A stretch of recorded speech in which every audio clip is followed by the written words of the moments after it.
सभी 10 से 10 क्वेश्चन को पढ़ ले रट लेंगे। क्वेश्चन बहुत बार रिपीट हुए हैं। अभी मई के एग्जाम में पूछे गए हैं, अप्रैल के एग्जाम में पूछे गए हैं, मार्च के एग्जाम में पूछे जाएंगे। बहुत ज़्यादा चांसेस हैं कि उससे जून जुलाई अगस्त के एग्जाम में भी पूछे जाए। तो चलिए शुरू करते हैं आज के वीडियो। यहाँ पर सबसे पहला सवाल है, ULSI कौन सी पीढ़ी में आया था? फर्स्ट जनरेशन में, सेकेंड जनरेशन में, थर्ड जनरेशन में या फिफ्थ जनरेशन में? तो यहाँ पर सबसे पहले जान लेते हैं ULSI होता क्या है। तो ULSI एक यहाँ पर चिप होती है जिसका फुल फॉर्म होता है ultra large scale integrated circuit. ये हमारी चिप होती है जिसका full form ultra large scale integrated circuit होता है। इससे पहले भी आपने IC का नाम सुना होगा जिसका फुल फॉर्म होता है इंटीग्रेटेड सर्किट।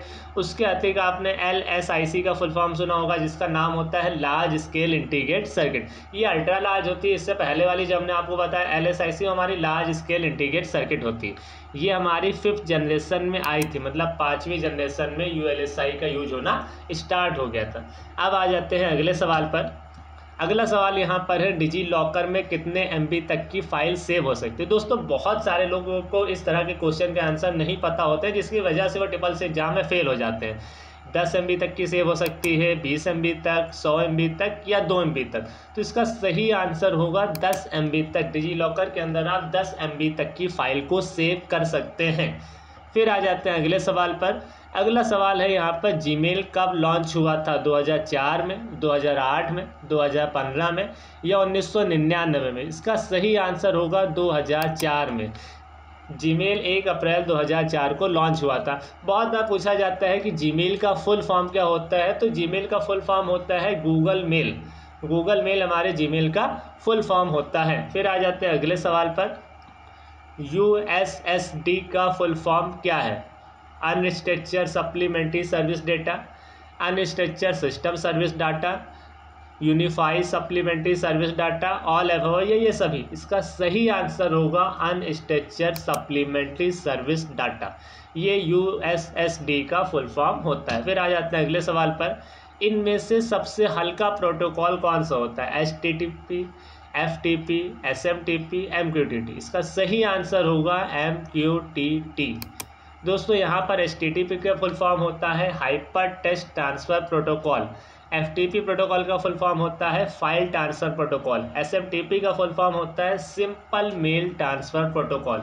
इसका आंसर आपको नीचे कमेंट करना है। अगर आपको MQTT का फुल फॉर्म पता है तो नीचे कमेंट करके बताइए कि इसका फुल फॉर्म क्या होता है और इसका यूज क्या होता है। फिर आ जाते हैं अगले सवाल पर, क्या हम लिब्रे ऑफिस इम्प्रेस से एल्बम बना सकते हैं? ट्रू होगा या फॉल्स? दोस्तों हाँ, लिब्रे ऑफिस इम्प्रेस का यूज़ करके हम लोग फ़ोटो एल्बम को क्रिएट कर सकते हैं, बना सकते हैं, इसलिए इसका जो आंसर होगा ट्रू होगा। फिर आ जाते हैं अगले सवाल पर, क्या UPI को NPCI के द्वारा जारी किया गया है? इसका भी जो जवाब होगा ट्रू होगा। फिर आ जाते हैं अगले सवाल पर।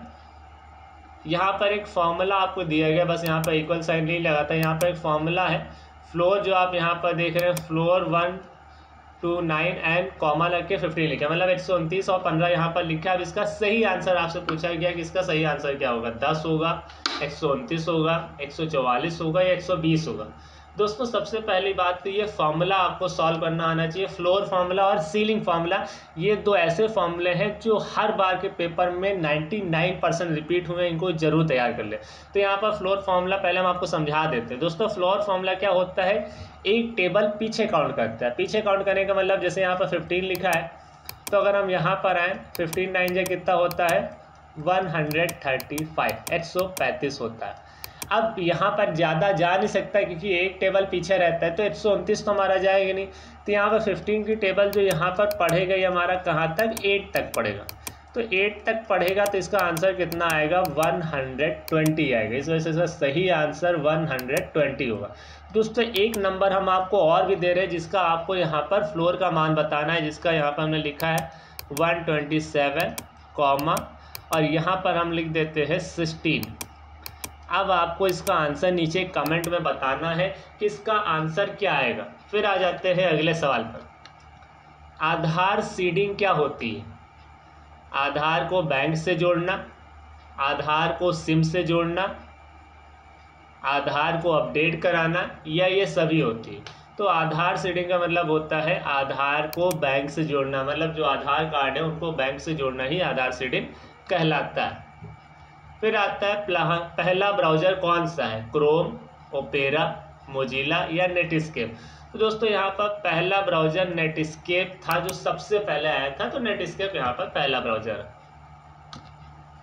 सवाल कैसे लगे कमेंट करके जरूर बताइएगा। इनमें से कितने सवाल ऐसे थे जो आपको आते थे ये भी नीचे कमेंट करके जरूर बताइएगा। और दोस्तों अगर आपको हमारा आज वीडियो अच्छा लगा हो तो हमारे वीडियो को लाइक करना, हमारे वीडियो को शेयर करना, और इसी तरह इंटरेस्टिंग और कुछ अच्छा सीखने के लिए प्लीज़ हमारे चैनल एसएस कंप्यूटर क्लासेस को सब्सक्राइब करना ना भूलिएगा। Thanks for watching.